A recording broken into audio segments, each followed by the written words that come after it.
Okay, so I want to use this week's video to kind of share some insights that I gained from a presentation that I went to recently. A presentation that was all about services and underground infrastructure. Now, to set the scene, this presentation was done by Before You Dig, formerly known as Dial Before You Dig. Now, side comment, little tidbit of information. They used to be known as, and this makes me sound so young and naive, but they used to be known as Dial Before You Dig because you used to have to dial up to get the information. So you'd phone in to get the information to request the plans. Obviously, these days, technology's advanced. You go online, you order them pretty much instantly. So they realized that they need to rebrand because they were no longer focused on dialing up to get the information. So yeah, they used to be Dial Before You Dig. They are now Before You Dig. Now again, little side random bit of information to help set the scene. They are actually a not-for-profit organisation and they are funded by the government organisations, the infrastructure providers, all of that sort of stuff. So the Energex, Telstra, Brisbane City Council, all those government type bodies, they apply or they pay to be members. And they pay, I think she said 64 cents per report for people to be able to order the reports on our side for free. So let me rephrase that, it didn't quite make sense. We, as the public, order a report, we get it for free, and the charge or the cost gets passed on to the government body at a rate of 64 cents currently. And they do that because in their minds, and it makes total sense, their minds, they're future-proofing, protecting the assets, all of that sort of stuff. So yeah, free to use. Now, there was 3 key takeaways that I had from this presentation. First and foremost, there is 4 different qualities of data, or data levels. You've got A, B, C, and D. D stands for dangerous. She didn't say that, that's my own words here. D stands for dangerous, and it's basically the service maps that you get direct through the provider, so through Energex, Telstra, all of that sort of stuff, or through the Before You Dig system. Now, it blew my mind that this data, let me go back a step. We all hear the stories regularly from certifiers, builders, all of that sort of stuff, that like, the pipe was 8 meters out, or it was 10 meters out, it was supposed to be in our property, it was in the next door's property. Like, we hear those stories all the time where the maps aren't actually accurate.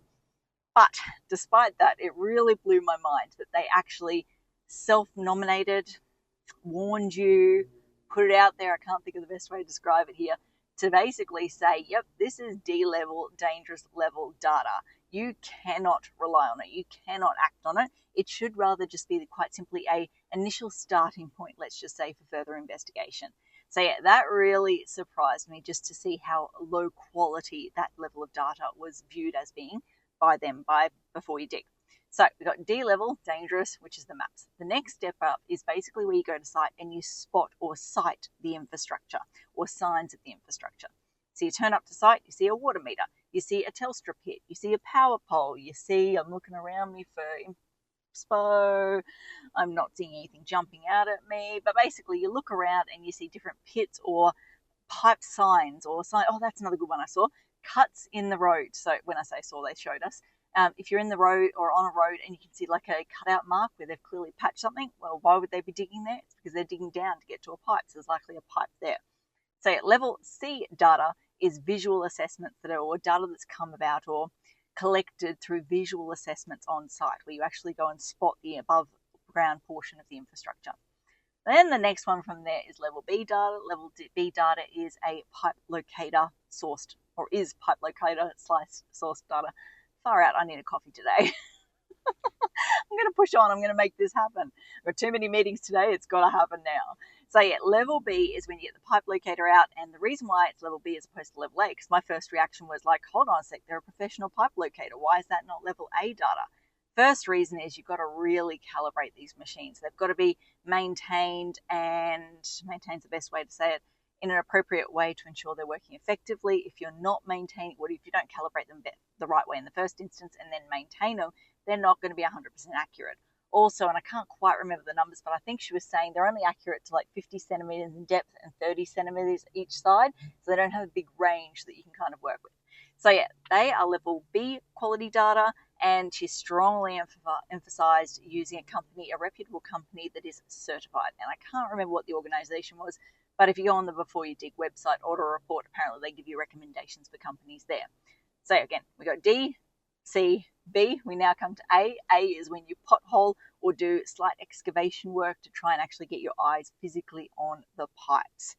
So yeah, the first point was, like I said, biggest takeaway was that there's ABCD quality data. And the biggest point within that was the fact that the maps that we as an industry tend to rely on a lot are seen as D level. dangerous and they're just a starting point. They should not, under any circumstances, be relied on for designs and all of that sort of stuff. So that was the first takeaway. The second biggest takeaway is just how dangerous it is if you miss a pipe and hit a pipe. Now, I know this sounds kind of obvious, and as the words are coming out of my mouth, I'm like, duh, of course. But we watched quite a few videos and heard quite a few stories of people literally blowing themselves up. Now, she assured us that everyone survived in those videos. How, I do not know, because they were literally flying through the videos. But there's two examples in particular that stuck with me. First one, she said the concreter that turned up to her house to redo her driveway had recently been bitten because they'd got the before you dig plan. They'd seen the services were nearby. They were, let's say, 2 meters away or something like that from where the work was occurring. They were like, sweet, we're right to rip up this driveway. They start jackhammering up the driveway. And I might be butchering the example a little bit here, but the general just still applies. So they're jackhammering up the driveway. They hit some sort of line. It ended up costing them $15,000 to fix. So there goes all of their profitability from that job. Not fun at all. So that's kind of at that lower end of the spectrum. The other end of the spectrum was a company that had started some excavation work for some piers or something like that on a development site, and they hit a telecommunications line. That telecommunications line took out the emergency services. I can't remember, it was like Bendigo to Ballarat or something like that, for 8 hours. So people couldn't call 000 during that period, and then it was a couple of weeks before all the services fully got up and running. So obviously they've got the cost of replacing all of those lines, but more importantly, they've got the compensation costs. All of the businesses, etc., which were offline for that 2-week period or whatever it was, we're going back to the telecommunication company and being like, right, you got to pay for this. So they obviously then passed it on to the developer. That cost, and I can't remember what date it was, but let's say for argument's sake it was 5 or 10 years ago. So basically back in time when prices weren't what they are today. Back then it was estimated to cost $250 million.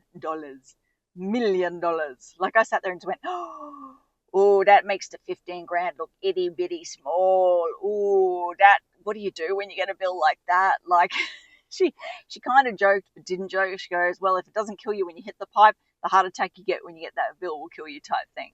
Obviously, it's meant lightheartedly.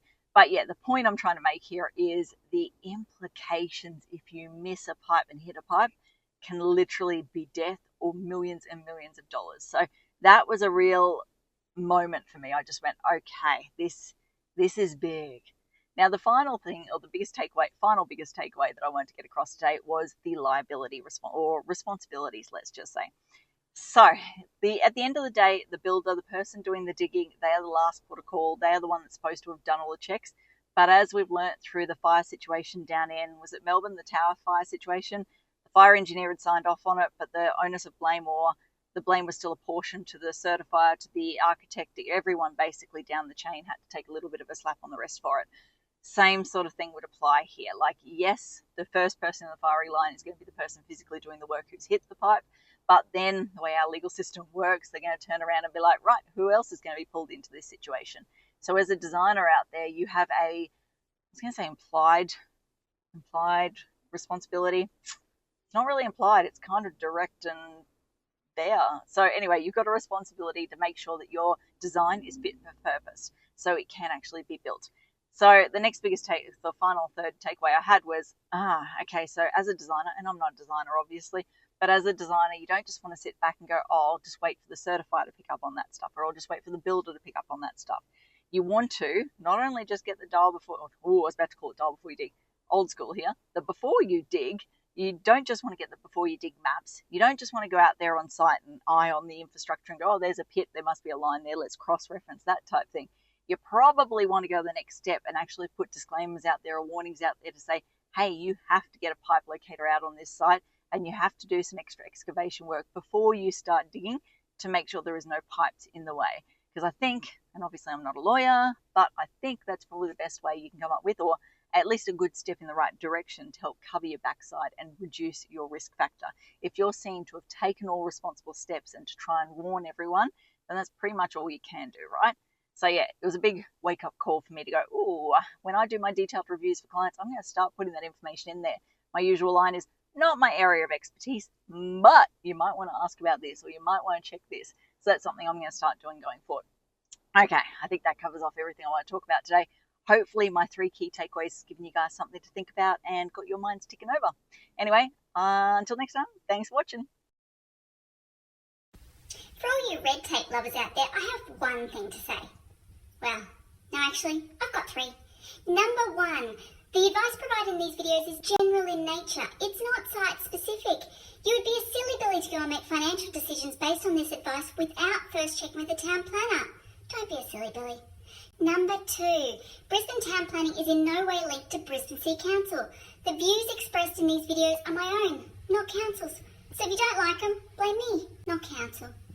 Number three, what was my number three? Oh yeah, the views expressed in these videos are accurate at the time of recording. If you're watching this video back 10 years from now, the views may not be so accurate. That's all. Bye.